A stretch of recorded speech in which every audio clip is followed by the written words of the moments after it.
Hey everyone, welcome back to Seeking What They Sought, and we are here with Larry Blackmer, and he's our special guest today to go into this series on Adventist education. And this is one we've wanted to do for a while. I know, especially me, maybe not Jesse. I think Jesse's been reluctant to do Adventist education. Anthony, you're just kind of ambivalent about it, but I was the most excited because if you don't know, most of you probably know, but I am an Adventist teacher. I'm going into my 10th year, which makes me feel like a dinosaur for some reason, because I feel like I just left college. I don't know why that I feel like that, but Sean, going into my yeah, Larry just chuckled at you like, those are rookie numbers." yeah, I know those are rookie numbers. Yeah, yeah, he's not impressed I'm a by that at fossil. all. You're a dinosaur. I'm a fossil. Yeah. Yeah, so but it is kind of crazy, just talking to other teachers that I graduated with, like how that time has gone by. Many of them are no longer teachers. Some of them are, but it's a tough business education and a lot of commitment with that. But Larry, again, we're so excited to have you here with us. You uh, retired in 2018. You were the vice president at the NAD level, and you were, of course, specialized in education for that. Now, Yes, even prior to that, I know that you also worked at the NAD level before that as an associate and um, different levels of administration before that throughout your career. Now, correct. what was like your first assignment in education? So did you graduate, college and you went straight into education or how like just to give us a little crash course on your journey to All Adventist right. education. Um, I was a biology, chemistry, physics major in college, and I was going to All be a, 3? yeah, I Wow, know, I know. that's incredible. And then I was going to be a research biologist, but there were 2,000 applicants for every job in the Mhm. 70s. Wow. And so I'd worked at summer camp for 5 years and loved kids and decided to try education. My first job was in Lansing, Michigan, teaching grades 7 and 8, all subjects. Hmm. And I mean, that was quite a faith journey for that board because I ate always the best in some English and some other things. But yeah, I taught 7th and 8th grade. And then the next year I moved to Grand Ledge Academy as a teacher, biology, chemistry, physics, and woodshop. And then the following, about 4 years later, I became the principal. Not there 9 years. I was principal at Adelphian Academy, principal and boys dean. And the year closed. It was a difficult year. Um, and then went to Mount Pisgah Academy in Asheville, North Carolina, another boarding school. Spent 5 years there. Went to Tacoma Academy as principal, um, just outside of Washington, D.C. That was probably my favorite assignment um, in all the assignments I've had as far as administration. And then Michigan is associate superintendent, Idaho is superintendent, the division is an associate, and the division is the vice president. So Wow. You some wor you people worked just your way can't right keep, up. yeah, some people Yeah. just can't keep a job. I was gonna Well, say, Wow. I'm what a kinda resume. I'm kinda curious, I mean, you spent a lot of time in education from the beginning to maybe when you really moved into admin. Let's say when you left the local school, from the beginning to the point where you left the local school, what did you feel like, um, changed, and what do you feel like stayed the same in Adventist education over those years? I mean, for me as a person, I guess uh, maybe more so because there's been a lot of change recently in Adventist education. It's felt like, over the last maybe 2 decades. So I don't know if you felt some of that change or if it felt like it primarily stayed the same, your experience teaching in Adventist education, or I just guess I'm yeah, curious about that. when I first got into Adventist education, it was in the late 70s, early 80s. Um, Teachers are not allowed to have facial hair. Hmm. Um, Sorry, Sean. Oh man. yeah, That and yeah, that was a pastor thing too, right? at some Yeah, it was point. a pastor thing as well. Yeah, Sean, Mhm. you would have gone And from looking like you were 45 to looking like you were 12 I know. so fast. That's why I had the beard. Was at the start of teaching my first year. I just wanted to distinguish as much as possible. I'm an adult, okay? You have to respect me. So well, I started going gray at 27, the year I became an academy principal. So Wow. I think I'm they're sure that probably helped. connected. Yeah. Yeah, is there a correlation there? Yeah. Yeah. No, I think there's been a lot of change, not only in Adventist education, but I think that change is centered in the church itself more than centered in Adventist education. I think we moved from um, that legalistic do's and don'ts to the more um, righteousness by faith. And I've Mhm. seen that, that swing back and forth in the last, you know, 45, 50 years. Mm. And so I think Adventist education is in a good place um, compared to where it was years ago. I know when I went to my first interview, I was 22. My Mm. wife was 22, and I remember at that meeting, one of the board members looking under the table to see what my wife was wearing. Oh, And, Wow. wow. Yikes. you Dang. know, um, so I think we've come a long way from that kind of introspection as a church, and I think Adventist education has as well. So there's some facts that Sean had brought up that Adventist education is in like 150 countries, 85,000 teachers, 1.5 million students, 7,500 schools. Um, I even remember when I went to all three of us went to Auburn Adventist Academy in Washington State, and I remember we had about there's just over was it over like 300, was it like Yeah. Yeah, 350 to 310. 400 Three students? Okay, three yeah, when we graduated. over never 300, mind, yeah. 310. So 310 students, but I remember that they talked about in the past they had close to 500, if not more, I think it was at one point when 600. another. Yeah. It was Well, huge. that was when Massive. another school closed down, and then so that all the students Oh, came. yeah, But yeah. but at like a normal high, it was like in the 450s to 500s, and then it had Mhm. kind of slowly come down, and then out of some there was the crash in '08.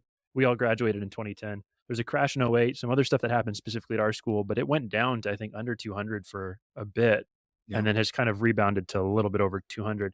But my point being is when I mentioned that there's been a lot of change in Adventist education over the last 2 decades, it feels like in my limited viewpoint, Adventist education has experienced a downward trend in enrollment and money over the last couple of decades. Is that true first? But then second, and this is in more North America, but is that true first? And if so, has that been a lot longer in happening, or has that really been sort of a thing of the last couple of decades? So the peak enrollment, and I don't have my graphs in front of me here, but so I'll be doing it by memory. But I've talked about it a little. Our peak enrollment was in 1976. That was our peak enrollment in Adventist education. And we have slipped a steady decline until about 2016, in that ballpark. And we've started to inch up a bit since then.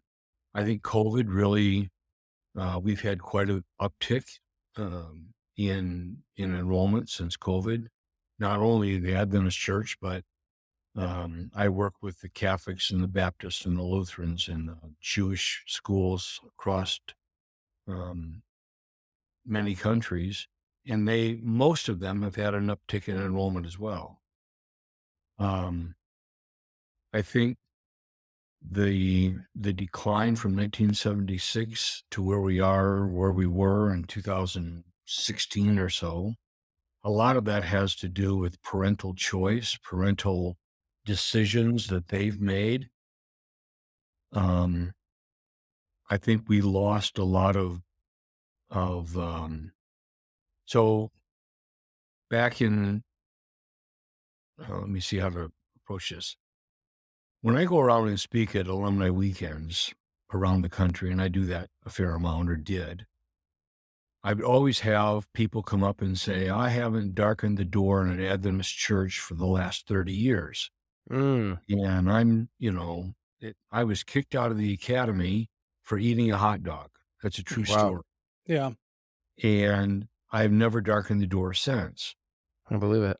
Those individuals became parents, and those individuals had stories to tell to their peers.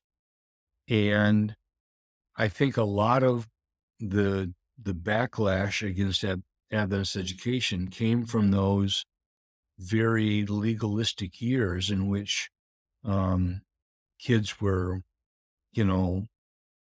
had to dig a 4x4 because they had a radio or et cetera, et cetera, et cetera. Yeah. Wow. You all know the stories. Yeah. Mhm.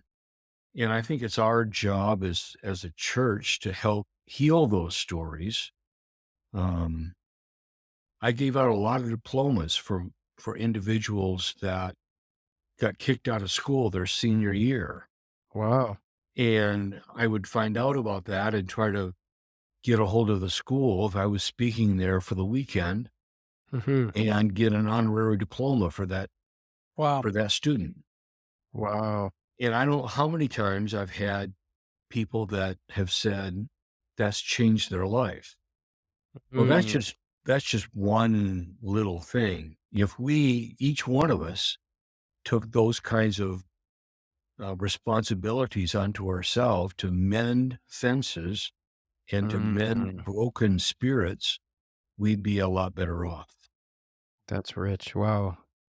Have you gotten any pushback for doing any of that? Like Oh, yeah. there's this push and pull factor of upholding a certain standard of we are an Adventist school. There's a certain expectation of if you've signed on to be here, Mhm. there's, you know, if you've chosen to be here, this is how we are, this is what we do. And so if you don't abide by that, then it's not going to work out.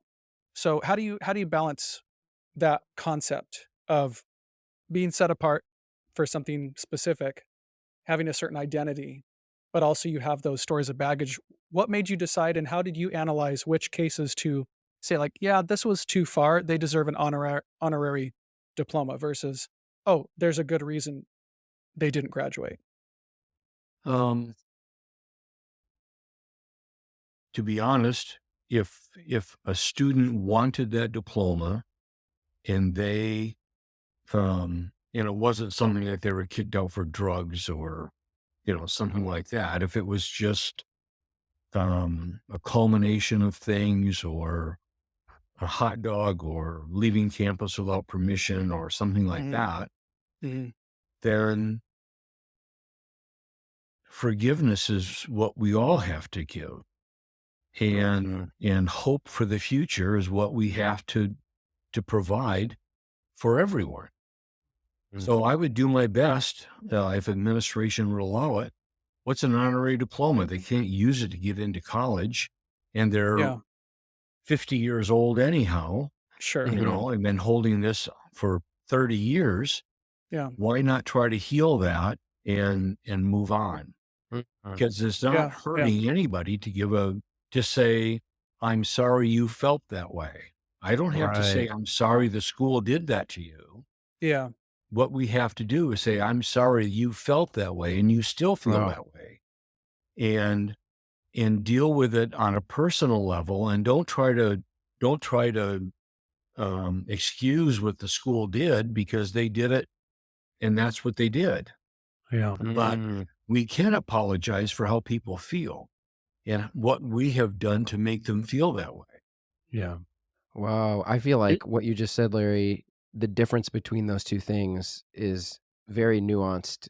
And I think sometimes we conflate the two, but you're saying there's actually a difference between saying, "Hey, we're condoning what you did," or whatever, That's but right. even if we're not condoning it, we're still apologizing, we're trying to reconcile for how you might have Yep. been made to feel. Yep.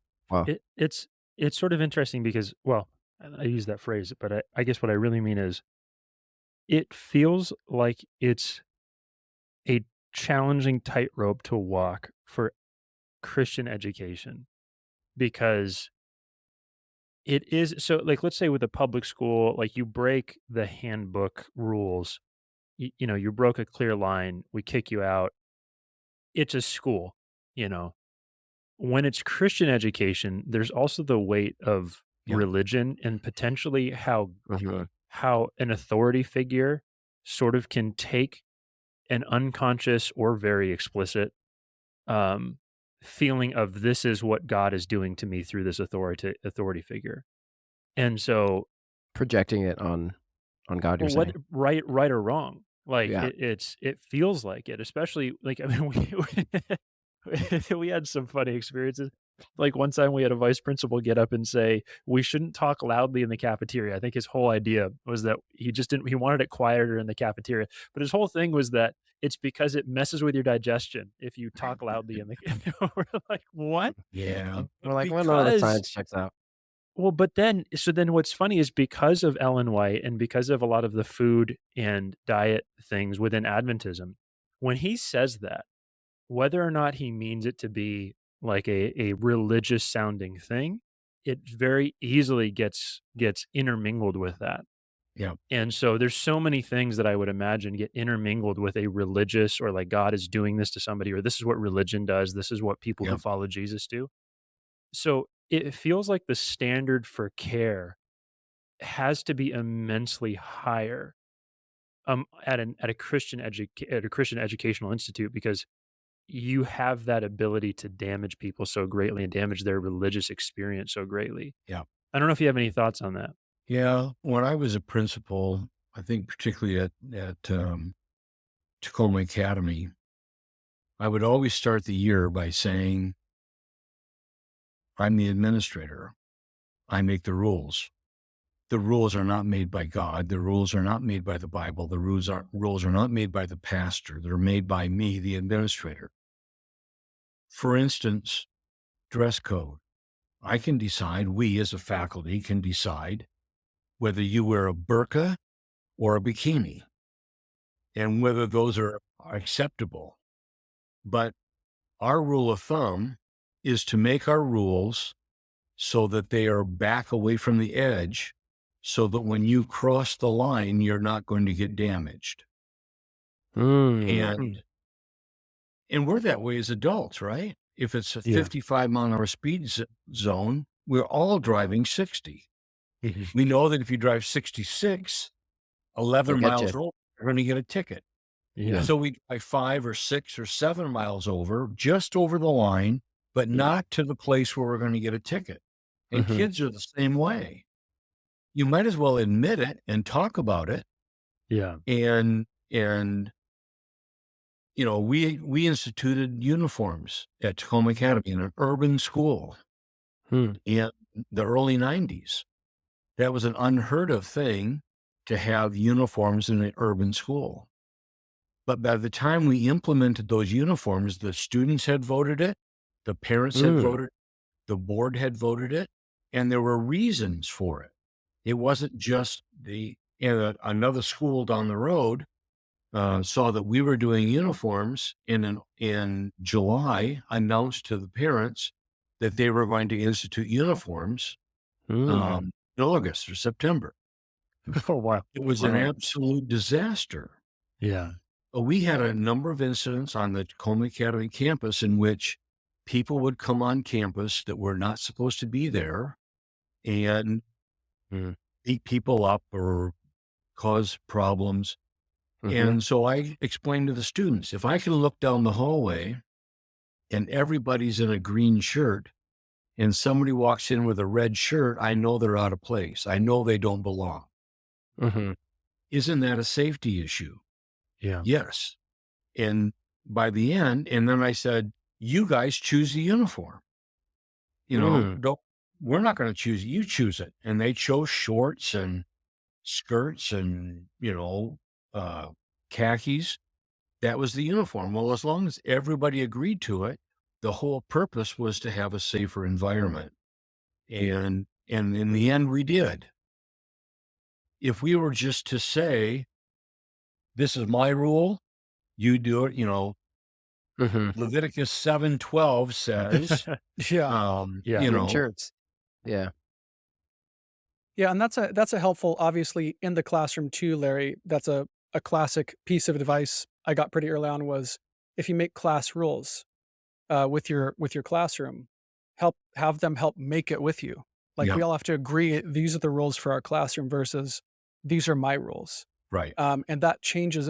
They take ownership of that. So then instead, when someone breaks the rule, it's like this is what we made together Yeah. versus this is our teacher's unrealistic, out of touch, irrelevant rules Or as a especially like, system.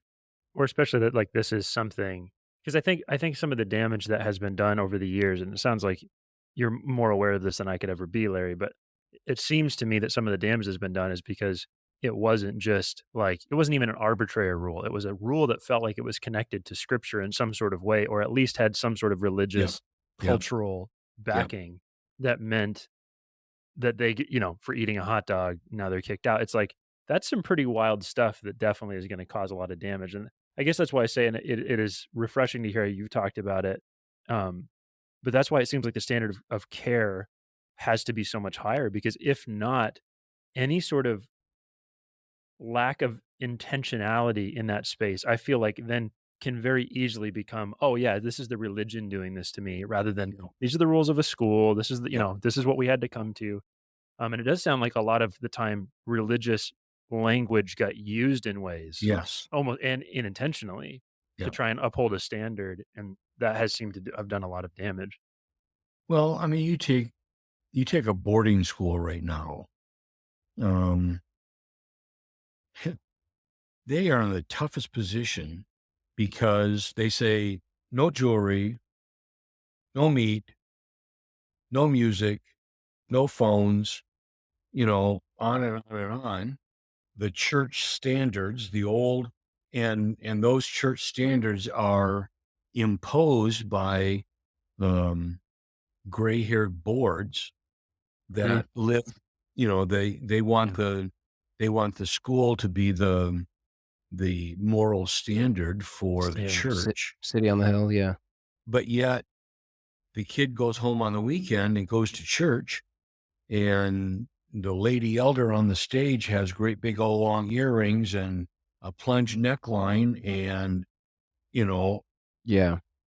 as soon as church is over with, they all go out to Denny's for dinner, and it's such a double standard. Yeah. And administrators at the boarding school level are in a really bad spot because they've got a constituency over here that's trying to uphold the rules of the church and the standards, if you will, of the church, but yet the church itself is not upholding those standards. And so you've got this, the kids are so They see that. traumatized by that because they don't know Mm. what to do. And then they get kicked out for having a hot dog, but yet they're serving coffee in the lobby of the church, you know. Yeah. Mm. Yeah. What do you Go ahead, Jesse. well, what do you think has changed? Well, okay, so it seems like because you had said that some of the issue was that people got really badly hurt and then didn't want to put their own kids into that. It also seems like the reason for Adventist education has slipped. Maybe because of some of the damage, but also, especially recently, it feels like we can't financially keep up with some of the standards of education. And this is an outside looking in. So, Sean, you could probably say more about this, as can you, Larry. But like, it just seems like we struggle with funding and finances to be able to keep up a lot of like the extra stuff that kind of made Adventist education pretty unique. I mean, we used to have shop, we used to have like we had an airport nearby where we'd do like piloting Yeah. classes and stuff. Like that was A all stuff dairy. that happened in the past. A dairy, yeah. Yeah. You had Dairy. like Yeah. jobs on campus, all this stuff.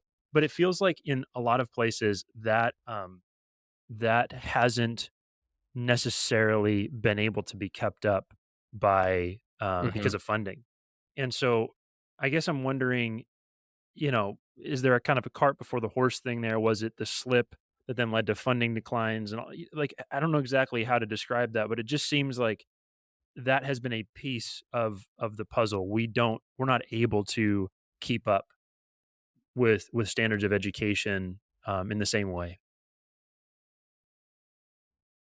I think a number of things. I think that there are decisions made early on in the church, and they're still being held as standards in the church, that pastors and teachers have to be exactly the same. You can't pay a teacher more than a pastor. They may have a PhD and 30 years experience and, et cetera, et cetera. And the pastor has a high school diploma. Um, but they have to be paid the same because the pastor is the highest level of the church. And so there's this glass ceiling that teachers are bumping up against. And then cost of living goes up. They look around in public schools paying twice what, and I will tell you that the Adventist church is in the top 25% of private schools, other than independent schools, for teacher pay. If you take denominational schools, we're in the top 10% in pay in denominational schools. The Lutherans and the Baptists and the Catholics pay a lot less than we do. So we look around and we see public school teachers and we compare ourselves to that, but we don't look and see what we're compared to other denominational employees. I think so why do we have Adventist education? Why do we do that? Why do we spend, in some cases, 70 or 80% of our combined budget on the school? Why? Is it so that we can have the highest academics in the community? Is that why we spend that kind of money? No, I don't think so. Is it so that we can have a safe environment for our kids? Is that why we spend 80% of our combined budget? No, I don't think it is. Is it so we can have the best basketball team in the county? No. Is it so our kids know Jesus as their personal savior? Is that why we spend 80%? No, I don't think that it is. Because they can go to a Baptist school and know Jesus, and they can go to a Catholic school and know Jesus. Why we spend 80% of our combined budget on a school is so that our kids have a solid academic foundation. And we can prove through value genesis that we do fantastic in academics. We don't have all of the bells and whistles, but a kid, when they come out of an academy, has the ability to go to any school in the world. Is it so that they have a safe environment? Yes, they have to be safe. They have to be safe physically, emotionally, and spiritually. And I think Adventist education does that. Is it so they know Jesus? Yes, it is. But the whole point is that they have to have a strong academics in a safe environment where they know Jesus in the context of the Adventist church. And if you leave that last one off, then you're just growing Jesus loving Baptists and Jesus loving Methodists. You're not growing Adventists. And I think that sometimes we've gotten away from that. And we try to be that Christian school, that general Christian school down the road.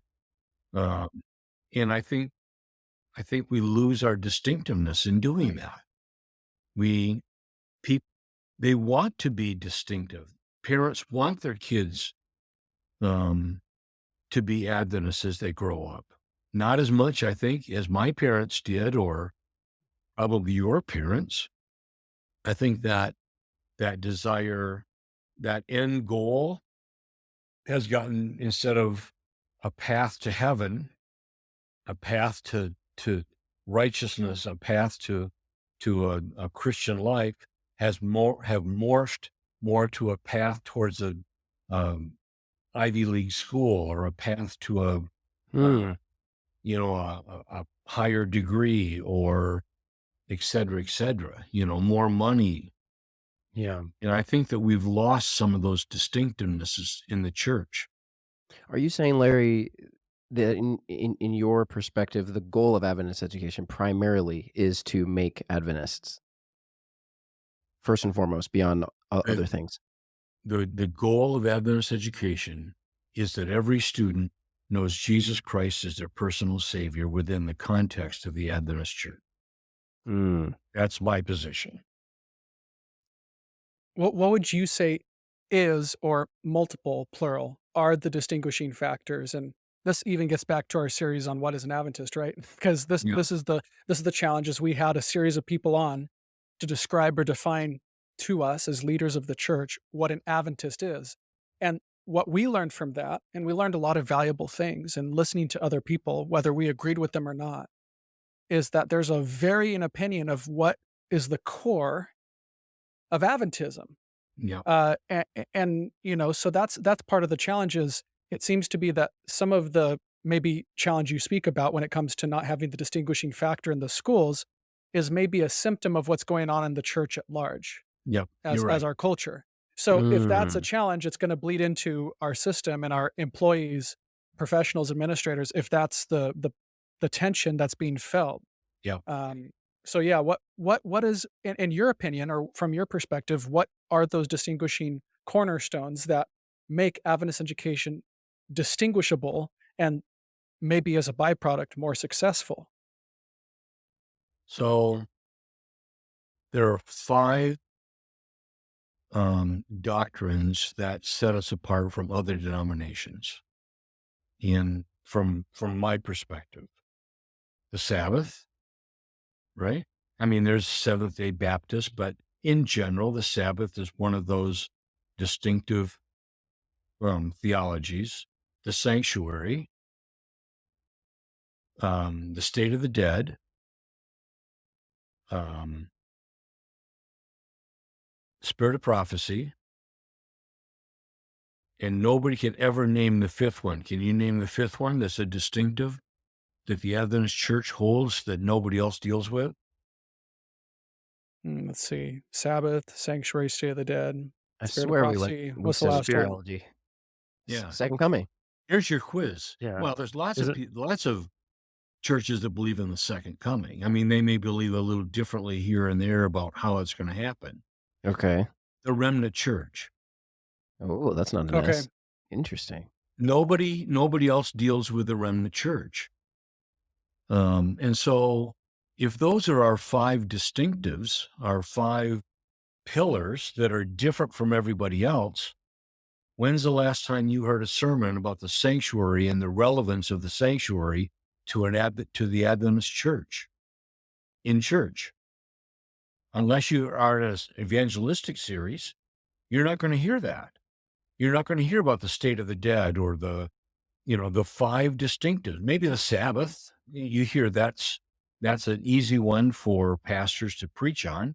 And I'm not on pastor's case here. I'm just because we've lost about 2 or 3 generations that hold those as dear personal values in their life. And so if you've lost 2 generations, are they teaching it in their family worships? No, because they don't understand them themselves. They don't understand the sanctuary and the relevance of the sanctuary to the Advent message. They couldn't articulate that to you if you asked them. And so it's not being taught in church. Pathfinders doesn't teach it. Sabbath school hits it now, here or there. So we've got 2 or 3 generations, and we're about to go 4 and 5 generations in which we're not talking about the distinctives, why we're different, and if we lose those differences, if you take those 5, or you take 4, you leave the Sabbath, you're going to have Sabbath-keeping Baptists and Sabbath-keeping Lutherans and Sabbath-keeping Methodists because we're not going to be any different than they are if you lose those other four distinctives. And Adventist education, we hit those five distinctives at least 4 times in a 12-year curriculum.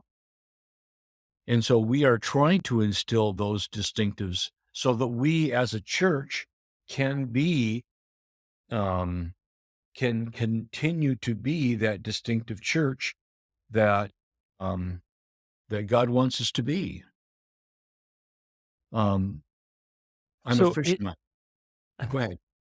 well, so if Adventist education is primarily about kind of making followers of Jesus, but in the Adventist context, um, I agree with that in principle, but it does seem like there's a good deal of stuff that kids are dealing with in this day and age that isn't like the Adventist distinctives aren't answering the questions that they're asking generally.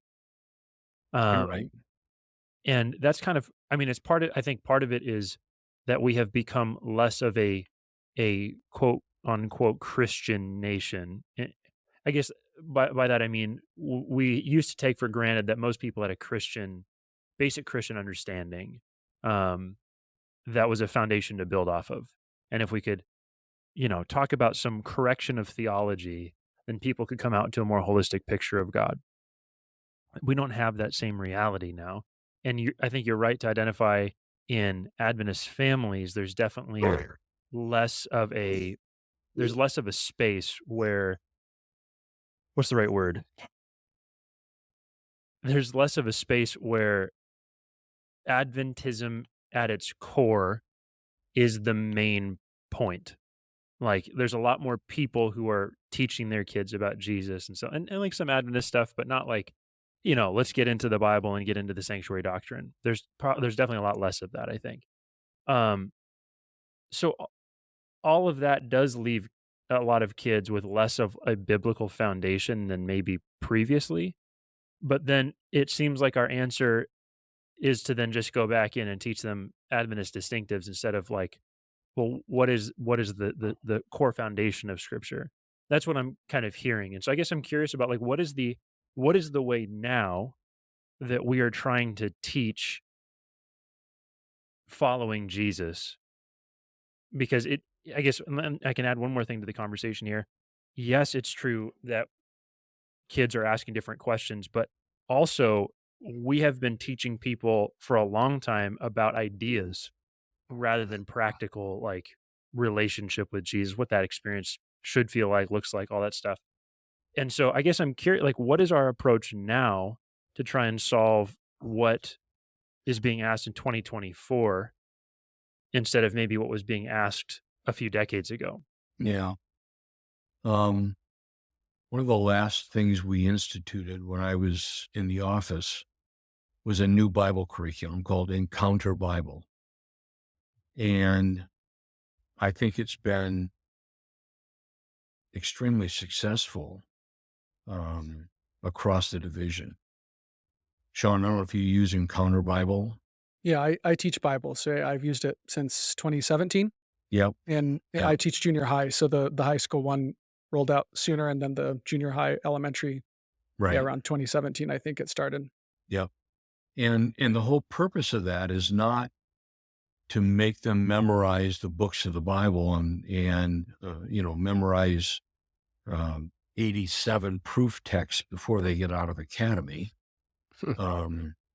The whole purpose of that is to help kids to have an encounter with Jesus, a personal relationship with Jesus.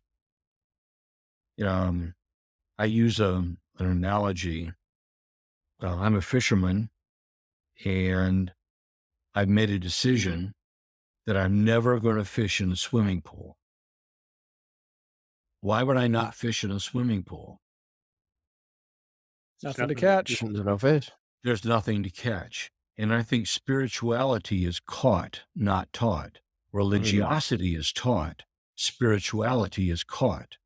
And I think that we have to have teachers and preachers, teachers and preachers that have something to catch. They have to be infectious.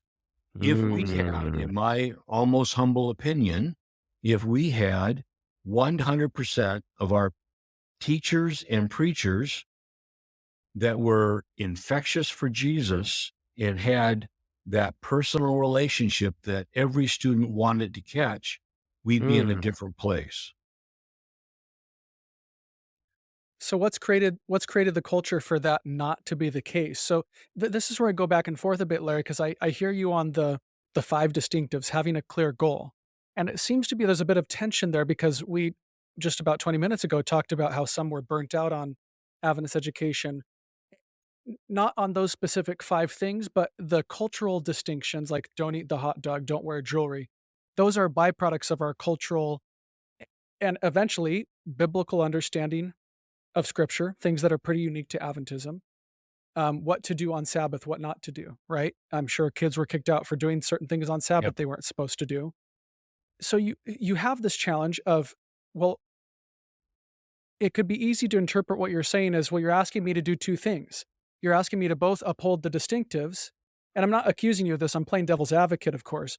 I'm saying the tension could be you're asking me to both uphold the distinctives and be clear on the expectations of what an Adventist institution and its teachers and administrators are all about, and the students, while also having this grace-oriented, safe, infectious place for Jesus, that's not just steeped in pure religion, but also the spirituality, the connection to Jesus. It seems like it could be interpreted as two separate things, where I'm both trying to let this be caught, but then if it's about the distinctives, it's hard for me to pick and choose one or the other. It's hard to combine both, I think, is the struggle for Adventism. But I think that's the whole point. I think that, Sean, is the key, is if we present those five distinctives in a relationship with Christ, if we present those things as to have the best relationship to Christ, you need to understand what he's doing for you right now, in heaven, in that sanctuary service, and it's a personal relationship. You need to build that not as a doctrine that you can quote and write down on a piece of paper, but as a relationship that you have to build, and that these five things are important to that relationship. That's how we meld those two together.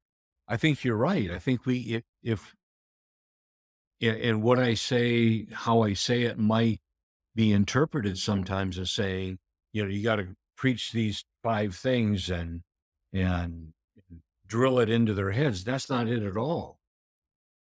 My whole point is if we lose those concepts, if we lose those distinctives as a church, and why do we have the distinctives? Because they're important to our spiritual life. They're important to our relationship to Christ. And so I think we have to present them in that fashion. Yeah, my suspicion, I'm not going to put Anthony and Jesse on the spot, but we've had conversations about this both in previous series, and then we're actually doing an upcoming series on sanctuary, investigative judgment, having people on to deep dive into that.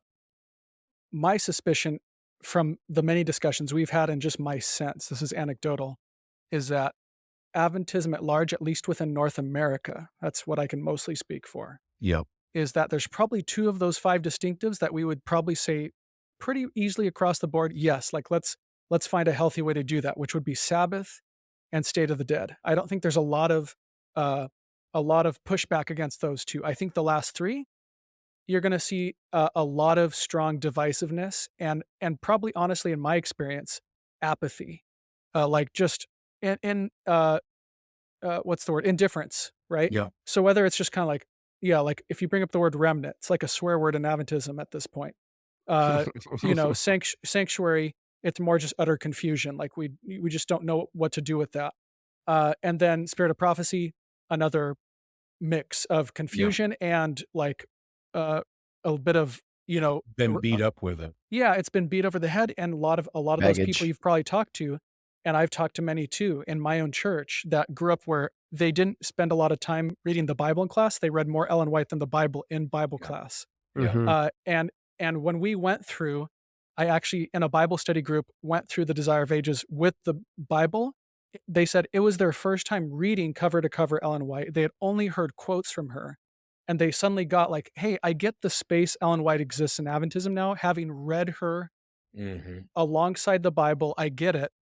Not to just like totally buy in, but to be like, oh, I get that there's some beauty here versus being beat over the head with quotes in Bible class, where it's just this baggage, experience. And these were, 50 and 60-year-olds being like, Yeah. whoa, hey, there's actually something healthy here. So that's my concern is if you believe that those are the five distinctives that without that identity, and really it's bigger than just Adventist education. You'd probably say, Larry, that this has to be the mission of the church. Would you say That's that to right. have Yes. that the education system of Adventism is a symptom or a product of whatever is happening in our churches? Yep. So if that's the case, then you would say if there's a healthy church, there would be a healthy school system. Or if it's in the decline, perhaps church is in decline. Now, I'm not sure Jesse and Anthony would agree with me on that, but I think that at least that's what the sense I'm getting from this conversation on. Yeah. I think you're right. I think, um, I put pastors and teachers in the same boat because we're all ministers. We all have the same goal is to get our constituents, to know Jesus and to to have a healthier spiritual life. That's really what we all want. Um, so yeah, I think you can take my comments too far and say that that's the only thing that we care about are those five distinctives. That's not it. That's why Encounter Bible was designed. Um, we have almost $6 million in the Encounter Bible program Mm. because that was the important part is to get our kids to know Jesus and within the Adventist church and to take those distinctives and to understand that the state of the dead, if you believe in immortality of the soul, then that really changes everything in the Christian life. The immortality of the soul is one of those big touch points, and that's why the state of the dead is such an important issue. Um, and our kids That's are where getting that's where bombarded. I wonder. Sorry. Our kids are getting bombarded with the immortality of the soul every single day, and every movie and every video they watch and every song that they listen to is um, at every church. If they go to their friend's church, that's what they hear, and we're saying it differently, and that's some kids just don't understand that. That's where I definitely like I agree about that belief, and and I think it's beautiful, but it's also got to be put in its rightful context. It sounds like you guys have tried to do that with this new curriculum, but I guess it it it it puts me at a space of slight like, huh, I wonder how this is actually being implemented in the local school level, because at least for me, it seems like we have a lot of our more progressive spaces have totally given up on much of the distinctiveness of Adventism. But it seems like a lot of our conservative spaces put more emphasis on the distinctives than they do on like just Jesus Yeah. himself and who he is. Yeah. And so there's got to be the balance, and we can always argue for balance, but it also seems like one of the things that I've noticed about Adventist education is that it can tend to be so full of stuff. Like I just remember how much stuff we were invited to do, and that's really cool. I mean, Mhm. you had kids who were in band, who were in sports, who were in pretty much everything that you could imagine, And so your day is full. And then we invite staff members, especially like boarding academy. I was at a mixed boarding slash day, or all three of us. Auburn Academy is like a day Yeah. school, but that has, dorms on campus for boarding. And it was crazy what we were asking some of the staff members to do. I mean, like you're not it's not a 9 to 5, and I No. know most teaching isn't, but it's like on top of that, you're going to do supervision on the weekend and all this stuff. And it's just crazy. It's crazy how much we're asking people to do. And same thing with students, how much we're like just filling their lives with. And then we're also saying somehow that Jesus is the most important thing. And it feels like those are competing messages at some point. Um, it feels like in those worlds where it's chaos and busyness, what we're trying to say is get prepared for the future. We want to prepare you for your career and all the stuff that you can do in the future. But also there's almost zero space for you to have just time to actually be with Jesus or get to know Jesus at a level that's like meaningful. Because we can educate kids all we want, but there's got to be more than just education, but actual time for experience or people who can mentor and be like you said, figures who what's the right word, are have something to give away, have something to for other people to catch. Infectious. Yeah. Yeah. Yeah, infectious. And I know that a lot of that's like up to the individuals. I can name a few people in my life who were like incredibly infectious. Like they had that thing to catch. That's actually a piece of why actually all three of us as one of our deans was just like that. And it was really cool. Um, but it seems like many people's experience in academy is an oversaturation of spiritual events and then also spiritual education. And so you get so oversaturated that by the time you're through it, you haven't really caught, many people haven't caught anything. They've been inundated with information and things to attend. It's exhausting. Yeah. And so, yeah, it can be spiritually exhausting. And I think it sends mixed messages. And I don't know if that's true of every academy out there. I mean, I know that there's like a stat that a lot of our schools are like, one room or like one teacher, principal, sort of deals. But in a lot of the academies, I know that at least are somewhat large. It's like it's chaos. There's so much that their life is filled with. So, you know, on the one hand, I get the educational aspect of school, but if we're really going to be a place that's about giving people the experience of the encounter of Jesus, it feels like our method of so much stuff gets in the way. And I don't know if you have any thoughts on that. Yeah, I think back at Tacoma Academy, when I went to Tacoma, we had about 250 students. When I went to interview, I couldn't get into the school. There was a 7-Eleven across the street, and there were probably 50 students sitting on the front steps of the school, eating their hot dogs and drinking their Cokes and all that kind of stuff. And trash was all over the place. You can imagine. I sat down with the faculty and said, what's our goal? What do we want for these students? And they said, we want them to be safe. We want them to be safe physically, spiritually, emotionally, et cetera, et cetera. And so we decided to open our gyms up until 8 o'clock at night, every night, in our weight rooms and, our wood shop and all of that. It was open, and the faculty, 100% of the faculty voted and volunteered to do 2 hours every night after school for no extra pay in a day school, in an urban day school, because they wanted the kids in our gymnasium with them rather than on the street with somebody else. And I think that's the point, that we have to find ways, keeping kids busy. In many ways, I don't want to apologize for that, because when they're not busy, they get in trouble.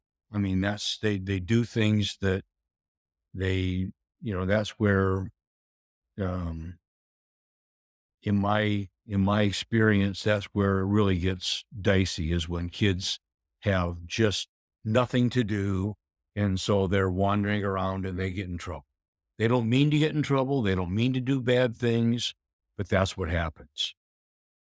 Well, And I so, I get that, but like, for instance, I served as the youth pastor, so I went to Auburn Academy, and then I came back after college and served as the youth pastor across the street, and I remember being told by one of the faculty at the school, "We don't really need you there at the church." Um, and it was a bit weird to hear, but I remember understanding it because there was so much happening constantly at the school. So I get what you mean about, like, keeping kids busy, but there's also a difference between, like, what between spiritual busyness, so how much you're accomplishing spiritually or, like, being educated spiritually, versus having the opportunity to just, like, live it out. As instead of, like, yeah, because we would have worship in, like, half of our classes, and then we have vespers on Friday night, and we had to be at church on Saturday morning, and then you have, like, band and sports and all these different things happening constantly, so it's like, where do you actually have the space yeah, to enjoy or learn or just, catch the experience of Jesus rather than just constantly running from one thing to the next and being told you need to do certain things and all that. And I don't necessarily have a specific thing that I'm even advocating for as much as, like, it just seems a little bit counterintuitive because it feels like we're just inundating kids with so much that at the end of it, they're coming out of it like they have tons of experiences, but Jesus ends up being this thing that's supposed to be important, but never quite feels as important as everything else that's pulling on their attention. And I yeah. don't think that's just the fault of those things. I think we're teaching them that to a large degree. And I don't know if you feel that way too, Sean. That's just there's an outside looking in sort of um, thought, but Yeah, it's well, and it's your mileage may vary experience. You can ask one person from our class, Jesse, and they could speak of a very positive experience with those things, and the other person could speak very negatively. So again, uh, perspective varies so drastically within the experience of education. The same school, the same teachers, the same generation. Yeah. You know, um, that a lot of those things I look really fondly back on, like those activities and those things. And I agree with you that the larger issue of, what creates the spirituality, the growth, right? And all three of us had those experiences. Like we wouldn't have it, it's this back and forth. It's again this push and pull because we had mentors at our academy um, that that guided us in ways that we may not be here today, right? Um, we're all employed by this church. We got married through the Adventist school system, like so. There's pieces we're here, like shining beacons of the Adventist well, yeah, education like success. this is the challenges. Well, it's the challenges. Like The poster boys. we can look and put down a list of pros and cons and say there's a lot of good that came out of our experiences. And I look back on some of those things like band and sports and other things and look back and really appreciate those things and appreciate the friends that I made through those activities, the busyness, the ups and the downs. Um, so it's kind of I'm split on that experience because there's a lot of it I appreciate, but I also agree with you, Jesse, that it can just be busyness. It can just I agree with you, Larry, that you do, especially as a teacher, you don't want your kids to be given just full autonomy. And I teach junior high. I've had another teacher, a mentor teacher in junior high, say it very aptly, saying that junior high is a daily catastrophe, and that's literally what it is. So but it's said with love because If I you were a wouldn't. better teacher, though, it probably wouldn't be. Yeah, listen, that's probably true. Got him. No, but really, after 10 years, I can say I love it. I didn't expect to be in this position that long, but it is chaotic. But you have this challenge, like Larry said, to you do want to have structure. You want to have opportunities for them. It is an academic space where we are creating, it sounds cold, but a product. We want to see at the end of 12 years, if they stayed in Adventist education, what is the product we created through this system? And there is that piece of being successful citizens, but also I get where Jesse's coming from, and that if we're talking about spirit led people, yes, they exist, right? Like we can say that there were people that touched our hearts in the academy system. I think Jesse, what you might be saying is, was that the exception or the rule, right? Where it might be that that happened, but the concern might be, how can we create more of that? Where the system itself, the curriculum, the structure, um, the organization itself breeds that type of space for that to happen even more than it That's already does. that's what I would say is essentially my question listening to Larry, and I want to ask a question to you here. I just listening so far, I think I'm struggling. I'm a bit of a cynic. The other guys know that, so I tend to be a bit of a cynic, and I think that where my feeling is sort of trying to understand and quantify how those two things that you described can come together. You know, you were describing how a re-emphasis on the distinctives, which I believe in, I love. Adventist Church has a beautiful truth to share with the world, but then there's also we want to introduce people to Jesus. We want it to be an encounter, as you know the curriculum is so named.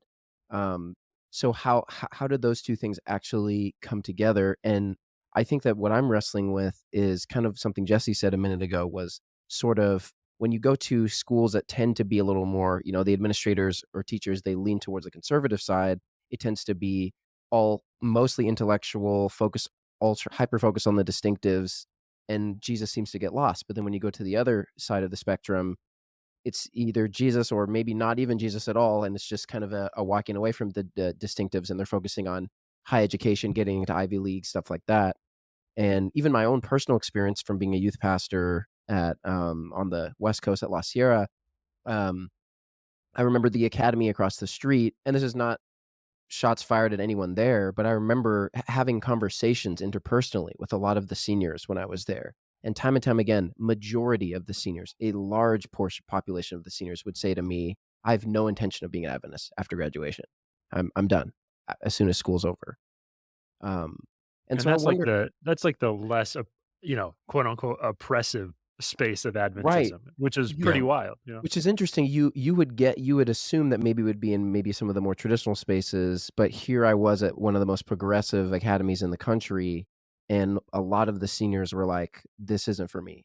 So what happened along the way? And you know, I know there's stats on how like conservative spaces create more long-lasting people of faith in general. But I guess I'm curious for you, what does it look like practically? Are you saying that the solution to marry the two is on an individual level for the teachers, administrators, for their own spiritual lives to be infectious, to be caught, to be rich? Is that what you're arguing, or is it a more what does it look like, I guess? Yeah. So I think it's the whole gestalt of that, the whole Mm, the whole ball of wax. I'm a gestaltist by mm, philosophy. Um, I think that we have to have a curriculum that helps students to know Jesus on a personal level and not be um, that dogmatic, you know, memorize these 12 pages. Um, and then we need to have teachers that can share that and teach that in a way that's compelling and um, what, for instance, if every teacher at Auburn Academy would have had the same relationship to Jesus as your boy's dean, would there be a difference on that campus? Oh yeah, oh Oh 100%. yeah, wow. for sure. That would have So, been I mean, that's wild. the point. The point is that um, you have to, and there are kids on Auburn Academy campus that would say um, that the Bible teacher was the most important person in their life, and that Bible teacher really changed their life, and that the cafeteria director or the maintenance man or whatever, you have to have a variety of people because not everybody, and there are people that probably hated the dean, you Hmm. know, Hmm. um, Yeah. and couldn't stand the dean. So I think it's that gestalt having the structure to be able to teach it in a way that's not dogmatic and heavy and hard and then finding a way in every single classroom, from every single pulpit, to humanize, and I don't mean that in a bad way, Jesus, so that he means something and they can have a relationship with a real person and not somebody that's all bloody hanging on a cross, and that they, they have to hold up. Does that make sense? It has to Yeah, be and I both. think I think what you just said is sort of a piece of what I felt was somewhat missing from a lot of areas of, because it feels like such a delicate balance between education, which has metric goals, here's Yeah. the structure of what we're teaching and here's what we want the outcome to be, And versus discipleship. sort of the weird thing that, discipleship, being a disciple is, which is, ups and downs, long periods of really no movement in your relationship with Jesus, and all of a sudden some massive mountaintop experience. Like, it's just such a unique thing to each person. So I understand that we can't just take away structure. Um, but what you just described, about humanizing Jesus, and I guess the way that I read that is, that feels like a lot of the current gen, or like the millennials, Gen Z, and Gen Alpha coming up.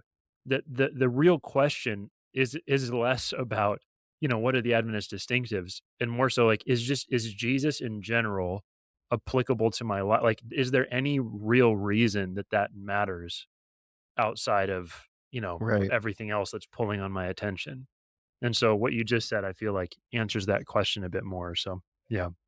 I think that the goal of the Adventist system and the goal of the Adventist church ought to be intrinsic faith versus extrinsic faith. And Say more about that. too many times we have extrinsic faith in which teachers and parents tell us that we have to do this or do that, and we have to have faith, we have to have grace, we have to have forgiveness because they say so. What we need to build is an intrinsic faith in which, inside of the student, that they feel that they understand that they live that intrinsic faith that comes out of them and motivates them. So I think that we have built on that extrinsic faith for too long, and we Yeah. have to build an intrinsic faith, and that ought to be our goal, is to move them. Every student in the 6th grade has extrinsic faith. In the 5th grade and the 4th grade, it's extrinsic faith. They believe in Jesus because their parents believe in Jesus. We have to move that extrinsic faith from their parents to themselves. And if we dwell too much on the legalistic part of it, we're just intensifying the extrinsic side of, we do it because that's what the Bible says, but we don't really believe Yeah. it. I feel like that's, Absolutely. yeah.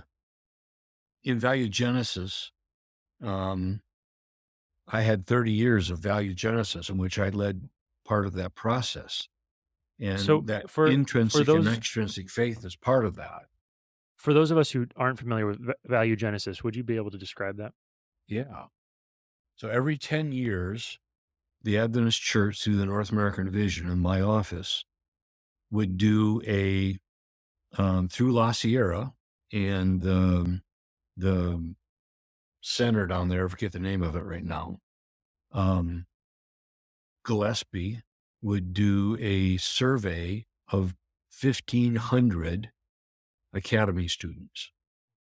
And they would do longitudinal studies as much as possible to see, as they move from the 6th grade all the way through the 12th grade, how their faith journey, how their spiritual journey, how their emotional journey, how their religious journey was changing over time. And we did it every 10 years. So I did it over a 30-year period.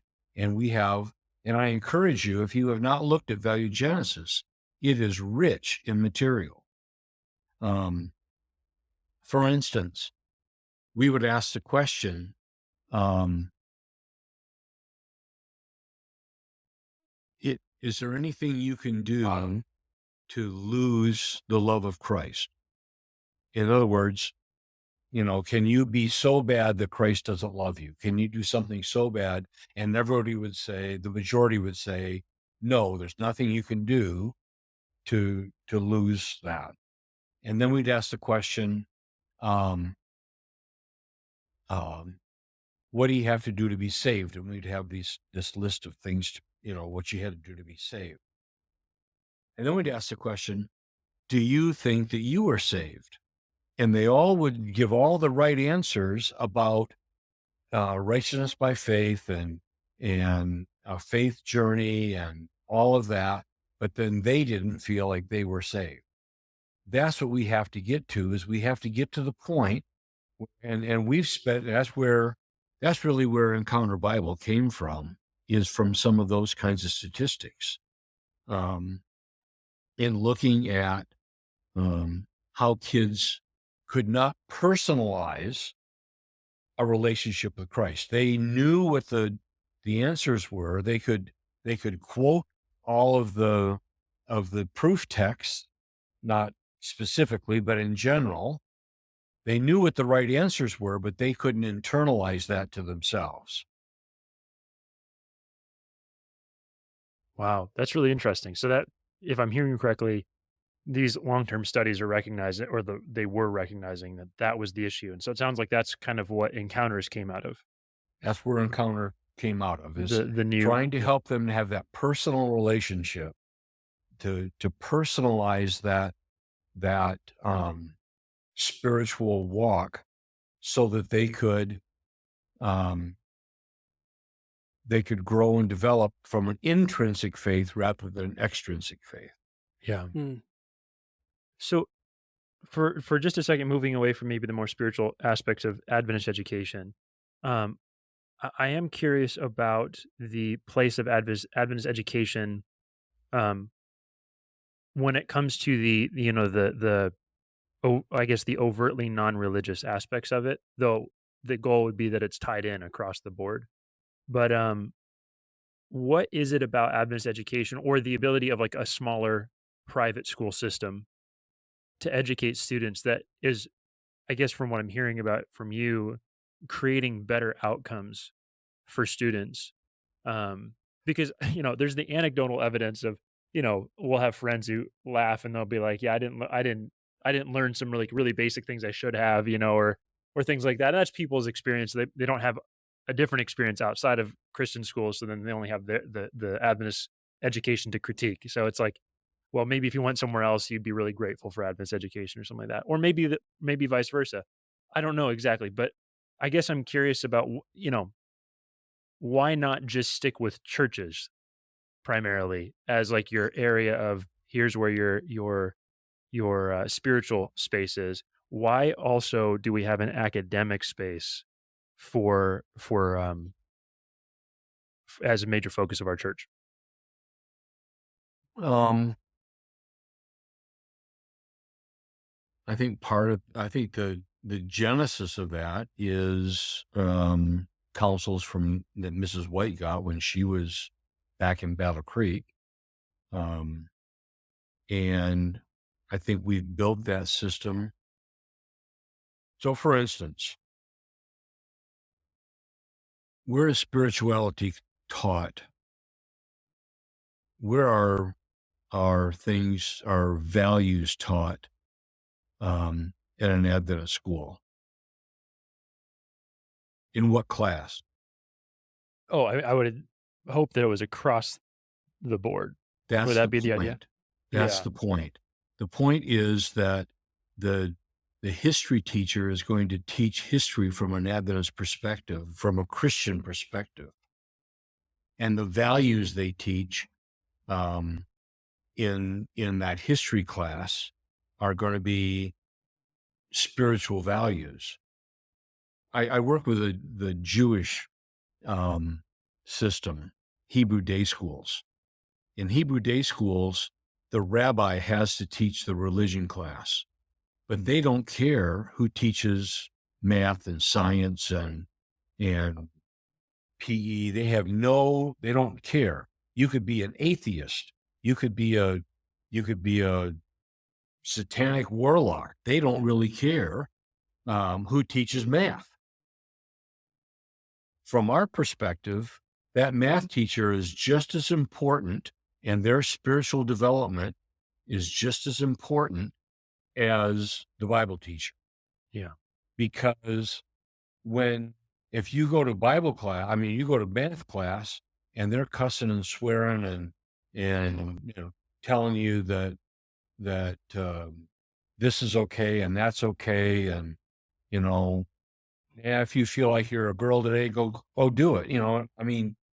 If that's what they're teaching, they're actually teaching values when they're up front talking like that, and our students are catching those values.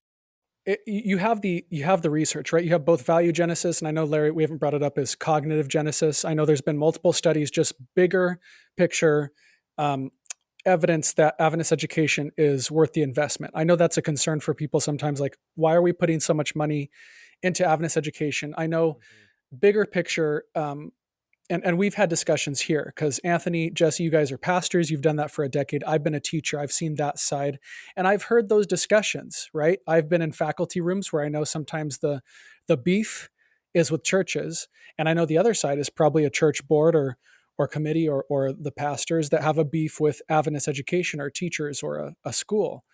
And that's been a long time division. There's been a product of that for a while. And Larry, you've had maybe a bird's eye view to that experience. Mm-hmm. Yep. What tends to create that divide where we can't seem to see the other side's value or the way we're supposed to work together? Because that's a classic Ellen White principle or Adventist church principle of the home, school, and church working in this, triangle of harmony to create the Adventist experience. And so I know you were talking earlier to Jesse's question of why school if we could just do it at church. And there's this whole identity wrapped in Adventism that we need those three pillars to really work together to create what Adventism is at all times, So why is it that we can hear that, but then in practice, we have this challenge where we can't always get along, or there's this experience of like, school is just draining the budget of the church. And then the school side is like, well, how come we don't have more involvement? And Jesse, I know you were told in your specific context, hey, we don't need you. But in my experience, it's like, and I love the school I'm at. We're not perfect, but we have 45 constituent churches at my school, San Gabriel Academy. Now that's unusual. It's not usually that many, but we're in Southern California, so there's tons of Adventist churches around us. But when it comes to a synergy or a deep relationship with those churches, there are some great pastors, and I've been able to create, Bible studies for my kids, and I bring pastors in from the conference to come and do Bible studies with the students and have that atmosphere. I know that in the past it can feel like, oh, well, pastors will come for, a week of prayer or a chapel, but again, there's this kind of feeling like they're two separate camps. There's, you go to church and have that experience, and then you go to Adventist school and that's its own thing. Whereas it's meant to be this blended experience. And that can happen, but a lot of times it doesn't. Why is it that there's that divide in many spaces? So let's talk about the small church. That's easier to quantify than Loma Linda or La Sierra. Yeah. Because, you get outliers. Yeah, they're outliers. So let's talk about the local church, the small church. What does the conference president hold the pastor accountable for? What is his metrics for success? Often like baptism numbers or things like that. And tithe growth, right? Tithe and baptisms. That's if their tithe is up and they're having baptisms, they're great. But yet that pastor is spending 70 or 80% of their combined budget on the local school. Mm-hmm. Ain't that the truth? truth? So they don't have the resources to do evangelism. They don't have the resources to do some of the outreach that they'd like to do.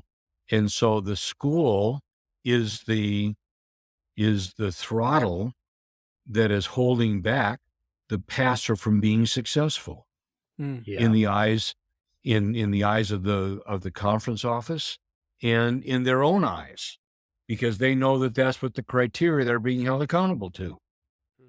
And what we've tried to do over the last number of years is get conference presidents to include the school as part of the success ratio, the success metric for that pastor. And if that school is a success metric, then the pastor is going to engage with the school, because the principal is going to have a talk with the conference president and say, how's the pastor supporting you in education? And that goes both ways. We have lots of small schools in which the school teacher never darkens the door of the church on the weekend. They're so burned out from what they do every day, 14 hours a day, 6 days a week, that they want to stay home and sleep in on Sabbath morning. And when I was a principal or a superintendent, I hated to go to potlucks, because I was the main course after potluck. They'd all corner you and they'd push you in the corner and why this and why that, and who did this, and this teacher said this and that teacher said that, and my whole spiritual experience for that Sabbath died in the corner of the potluck room. Yeah. So I think we have to find ways to encourage both sides to support each other. And I think having the local school as part of the metrics of success for a pastor is important. But we also have to make sure that and it doesn't mean that Sean, that you have to go and teach early teen Sabbath school every week because you've got the same kids all week long.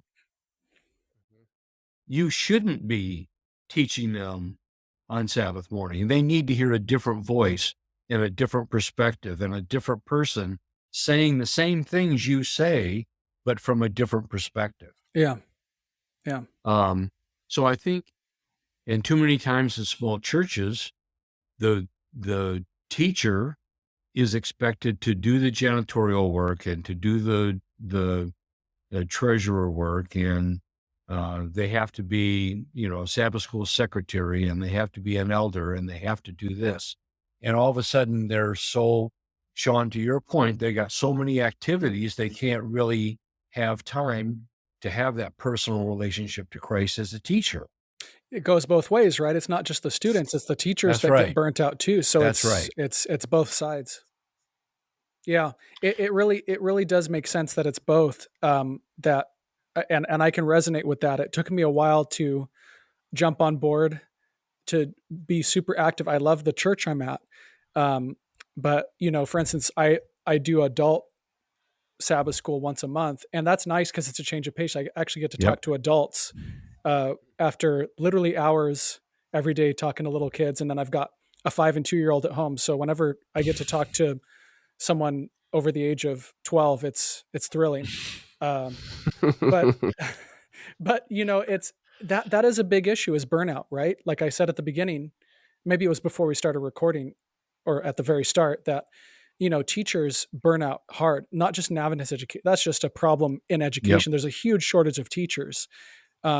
And it's hard right now for schools to hire people. I know that enrollment's a concern. So sometimes schools, the challenge is downsizing, right? Where you have to cut staff. A thing I've seen the last few years, especially, is that we're trying to find teachers, we're trying to find subs, and find teacher aides, and they're not there. And so there's kind of that problem on both sides of both enrollment, having enough finances, but also having the manpower to run a program. The thing I wonder about you, Sean, is that you're still there. You haven't burnt out. And I wonder if you actually put in the effort that your There it kids is. really needed from you, There it is. if you wouldn't have burnt out by now. Yeah, you wouldn't be Hey, a teacher hey, anymore, but no, in all seriousness, I know you're messing with me, Larry. There's the five love languages, and our mentor at Walla Walla University always told us there was a sixth love language, which is ridicule. You know, you Yeah, love your crucial. brother if you make fun of each other. No, but actually, Jesse, to what you just said, there is that sense, and I've seen it in. I hate using the word toxic. I think it's overused, but really, the education and I'll say in Adventism too, there's a classic idea that you wear a million hats. You know, you do so many different things. Especially, you know, talk about boarding academy ramped up to 11 for what is expected of you. But even though we're at a day school, I've seen it happen so many times where it's one thing to burn out as a result of quitting, but there's some that. And Larry, you've seen a teacher that's burnt out, but they're still in their job, Yeah. right? They're Yep. collecting a paycheck, but they are Yep. not there anymore. They are Yep. done. And it's not just older teachers that can happen, but it can be young teachers too. And I've definitely gone through those seasons where you can't see straight because of how tired you are. And so I get it, because there is sometimes an expectation with what it takes to be a spiritual beacon of sorts, while also trying to be competent in your education field, and you're trying to check all these boxes for what you're supposed to be as an Adventist educator. And it can be overwhelming to then feel like you're not reaching or attaining that, and falling, coming up short somewhere. And that was especially tough for me my first year. I remember first year was just trial by fire. There's nothing, Yeah. no amount of education could have prepared me for my first year of teaching. And there's some crazy statistic that at least half of teachers quit by year 3, just across the board. So it's especially rough at the start because you don't know what it is until you get into it. It's just unbelievably difficult. And so I'm saying all that, Jesse, to your point, that there is kind of this sense of duty and desire to be those things to someone. But then the reality is the truth you have to face as a teacher is you are going to be short somewhere. You're going to be deficient somewhere, which is what Larry said earlier, is you need a multitude of teachers that have different strengths and weaknesses that allow for, hopefully, a product to come together in one school that creates a more holistic, complete picture, despite those shortcomings. And we have to work together. And there really does need to be, I think, a better relationship with churches. Because I think part of the reason teachers are getting burnt out is because there isn't that synergy all the time to work on what mission is. Not just we shouldn't just be our own isolated system. My school shouldn't just be isolated. It should be part of this bigger movement, and that creates hopefully a better support system of for our teachers. But at the same time, pastors. I know pastors get burnt out too when it's a lonely place to be a pastor. I'm a pastor's kid. I know what it looks like to be a pastor's family. It's a lonely place for many people. And so they should be supported too as leaders in the church. So yeah, I don't know why that's been such a struggle to not have those two isolated camps, but I think that's part of why there's burnout, why there's animosity at times between those two groups. So, I mean, I guess I'm. Anthony, was that you? Anthony? That was Larry.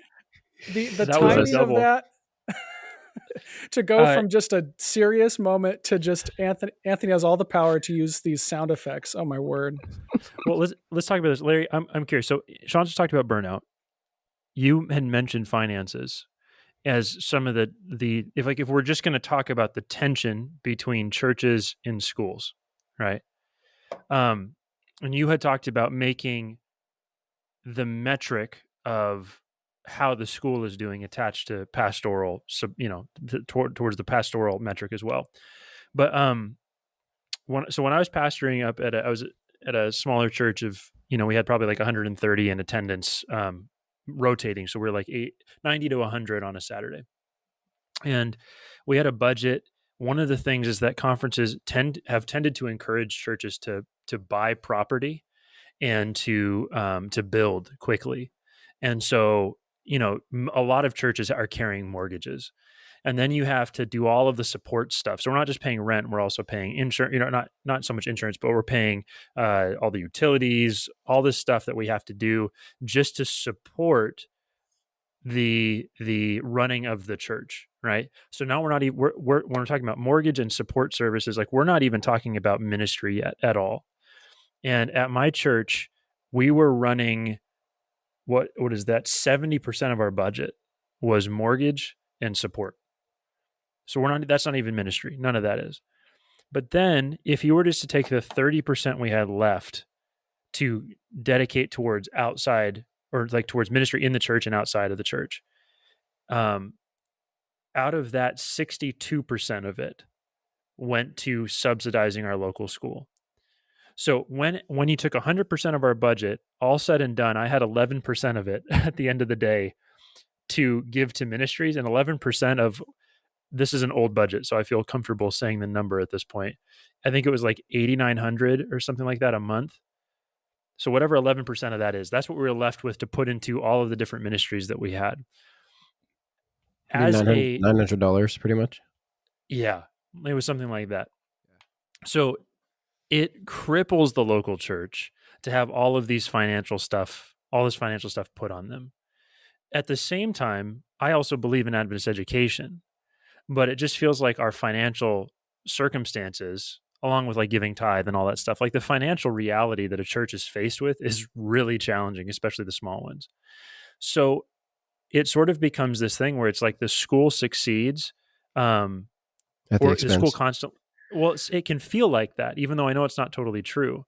And so I get what you're saying about adding the metric of how the local school is doing to the past, but there's got to be a way of cooperation between schools and churches that is mutually beneficial to both. And I'm all for, like, we had a push to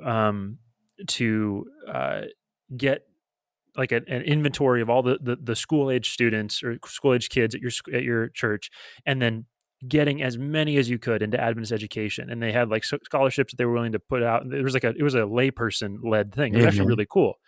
That was a really cool movement that really, I think, helped save a lot of the schools in the Washington Conference around the time I was pastoring there, just pre-COVID. And that was cool.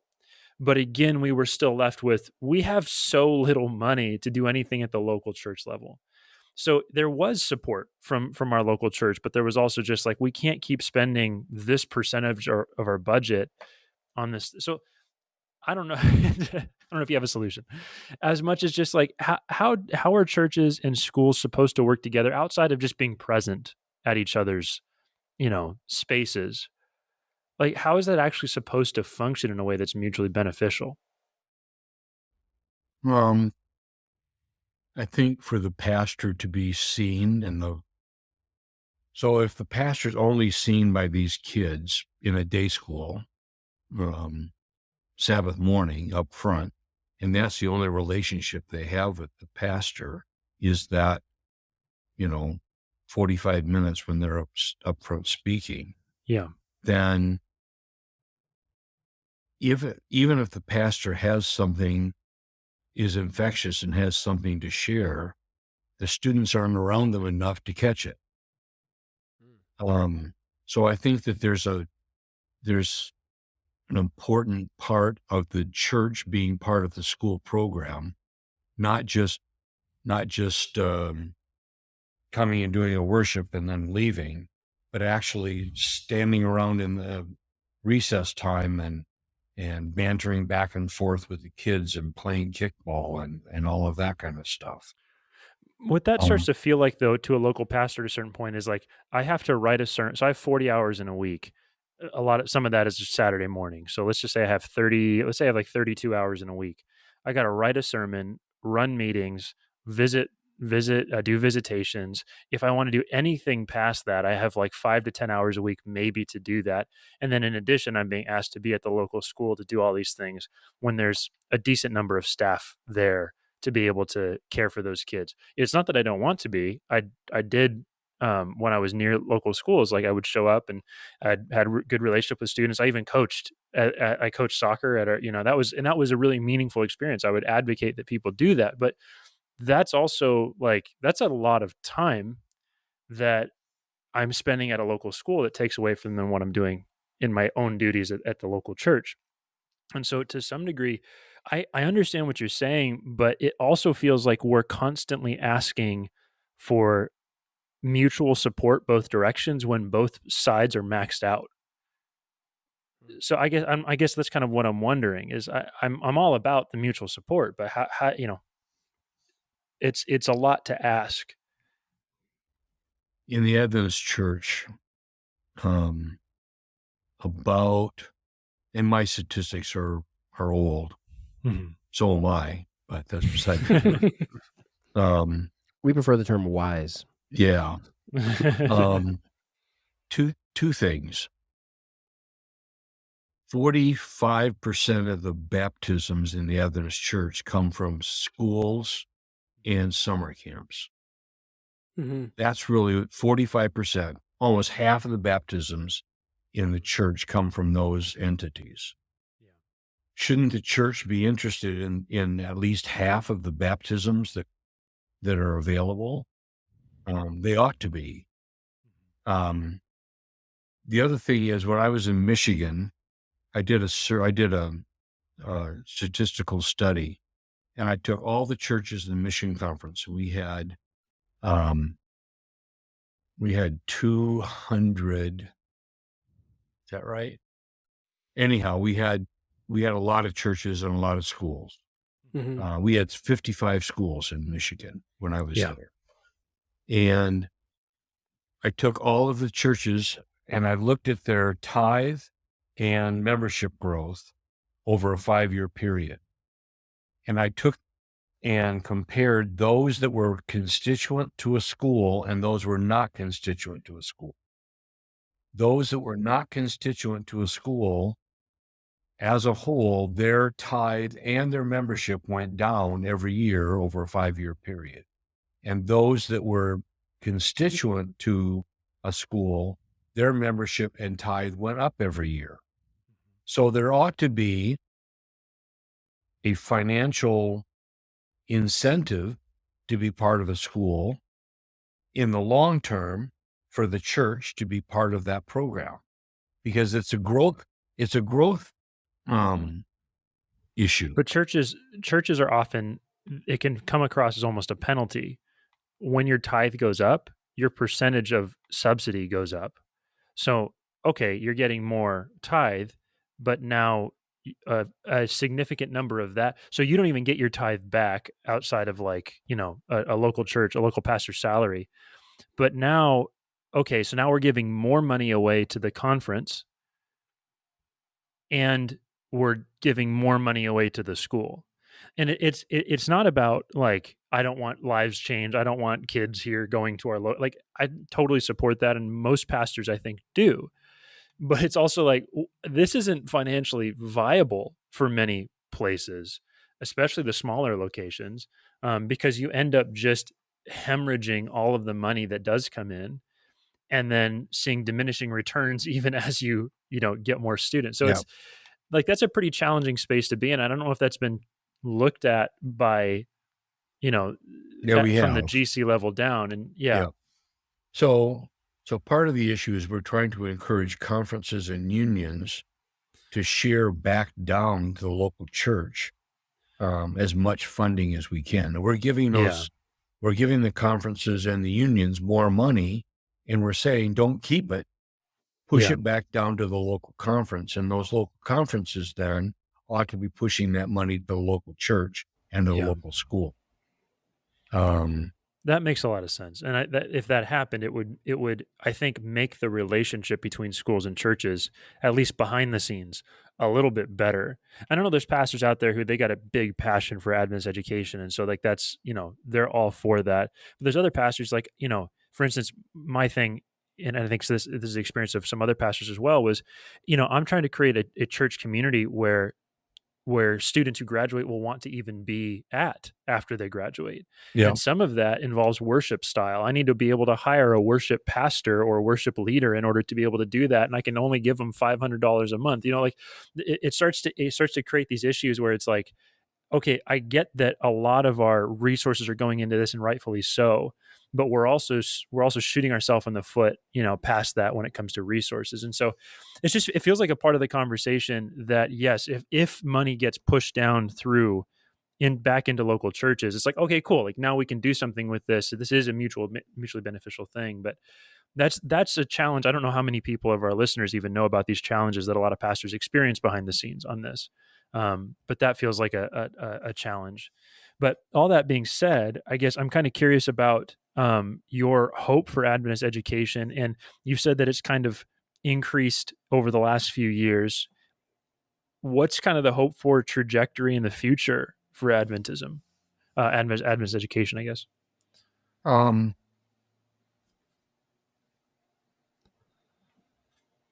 My biggest hope for Adventist education is not increase in numbers. I mean, that'll come. If we focus on, we have to have enough enrollment to exist, but that shouldn't be the issue. I think my hopes and dreams for Adventist education are more spiritually infectious teachers and preachers, so that I think we need to spend more time. We're in a bad spot because we can't, as Sean said, we can't find teachers. We're closing a local school here in Idaho because we can't find a teacher. They've got the money, they've got the students, but we can't find a teacher in Salmon, Idaho, one of the most beautiful places on God's green earth, up in the mountains in Idaho, about an hour from Yellowstone, and we can't find a teacher to go over there, and we're going to have to close that school. Wow. So it's really difficult because we don't have the bodies to put in, but we do need to make sure that when we put somebody in a school, that they're not just a body. Right. Yeah. That this isn't the interview process. You Yeah. have a heartbeat. Yeah, you have a heartbeat and you're not hired. dead. Yeah. Right. It was interesting. One of my questions I always ask any new employee is, define for me what an Adventist is. And you learn so much from that answer. Sure. Are they a cultural Adventist? Are they a liberal Adventist that the values of the church don't matter anymore? Are they a legalistic Adventist that they're going to beat the kids up? Yeah. So, I think that's an important thing, and we need to do a better job of helping our teachers to have the time, Jesse, to have the space to grow and develop. And then support them to the best of our ability so that they can be infectious in the classroom. Yeah. Yeah. Well Well said. yeah, Larry, I appreciate you coming on. There's obviously any direction. We probably opened 5 different cans of worms that could easily be expounded upon in many more hours of discussion. I think our hope is to do this series in a way that, again, creates, like everything else we do, create conversations, get people thinking, because a lot of times there's a sense of apathy or indifference. And that's not just in Adventist education. That can be anything mission-minded within the church. Right. And I think that's where it goes back to the point that any deficiencies we find or concerns in the church is a product of our people, our members. So whatever's happening in our larger church body is going to be a product of whether it's healthcare, Adventist education, mission work in the local church, wherever it's at, it's a product of what we're going through. And so I think we're just trying to take a step back and look at what is the value of Adventist education? What's the mission supposed to be? And I appreciate your view because you've been at the highest office of the NAD for that experience and you see some things that others haven't. And so I appreciate you sharing those things and just giving us that ability to ask questions. Yeah, it's appreciated. So thank you Sure for taking thing. the time. So All right. God bless. yeah, thank you so much. Appreciate it, Appreciate Larry. it. Thanks, Larry.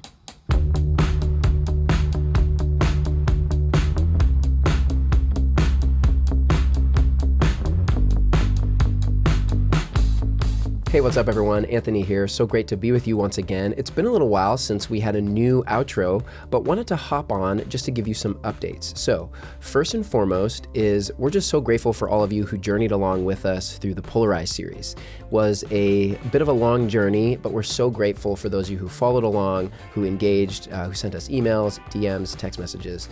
We really, really appreciated the conversations.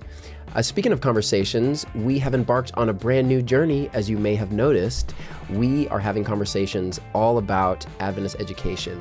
So if you listen to this episode, there is more to come. You can look forward to that. And it's a series of conversations we've been excited about for a while. We've kind of been sitting on in the vault. So we're excited to finally get those to you. So we hope that you enjoy. As always, our mission at Seeking What They Sought is to have honest conversations about Seventh-day Adventism. So to that end, please feel free to reach out. We love having conversations with you guys, whether it's through email, sending us a DM on social media, or if you have our contact info, just reach out to us directly, send us a text. There's a few of you who you always text me or give me a call after episodes. So I really appreciate that about you guys, and we really love having conversations. So don't forget to reach out. We love chatting. It may take us a little bit because we all have full-time jobs and families, but we love responding. So thank you so much for those of you who do reach out. I also want to not let this time go by without thanking each one of our patrons who support us financially on Patreon. We are really, really grateful. I want to just pause here and acknowledge, this is for Sean, that I pronounced patron and Patreon differently. Sean always makes fun of me because I mess up how to say Patreon. So I'm worried now that I've said that, I'm going to mess it up. So here we go. We're going to power through. But thank you to each one of our 46 patrons. We're really, really grateful for each one of you. If you hadn't noticed recently, maybe you did, maybe you didn't, we recently in the last year had a bit of a facelift in our camera quality. And the reason is because of our patrons. It's because of your financial support. We were able to purchase new video equipment to elevate the level of quality that we could bring to you guys and content we could make. So we're really, really grateful for your support, those of you who do. If you'd like to support us, it's not a pressure thing. We're not looking to become rich off of this, but if you'd like to support us financially, you can give just a single $1 a month, and it goes a long way to help us continue to make great content for you guys. So grateful. Thank you so much. If you're trying to stay up to date with us, just on what we're doing, on different episodes that are coming out, on the next series that's coming out, a great way to do that is to follow us on Instagram. It's kind of our home base for just staying up to date on what's going on. So if you didn't know, we're on all the social medias pretty much. We're on Facebook, Instagram, YouTube, TikTok. I think we're even on Threads, although I don't know that we use that very much. But side note, I really love Threads, by the way. I feel like it's like a less insane version of Twitter. It's like a little more personable. I don't know. I get that vibe. What do you guys think? Maybe drop a little comment. But we're on all that said, we're on all of the different social medias, but Instagram is kind of our home base. So if you'd like to stay up to date in what's going on with Seeking What They Sought, give us a follow on Instagram. And we also do different things on Instagram. Like sometimes we do Instagram lives where Sean and I make a fool out of ourselves. Or we take different polls and things like that. We post memes. We just have a fun time. So follow us on Instagram. Last but not least, if you could you leave us a review on iTunes or Spotify, wherever you listen, because it really helps us actually in the algorithm to help new people get their eyes on the podcast. So if you could just go in, give us a little, hopefully a 5-star review, but be honest. But yeah, hopefully a 5-star review. That really helps us just in the algorithm, the way that these things work these days. So we really, really appreciate it. Okay, I think that's everything for now. We will see you next time on Seeking What They Sought.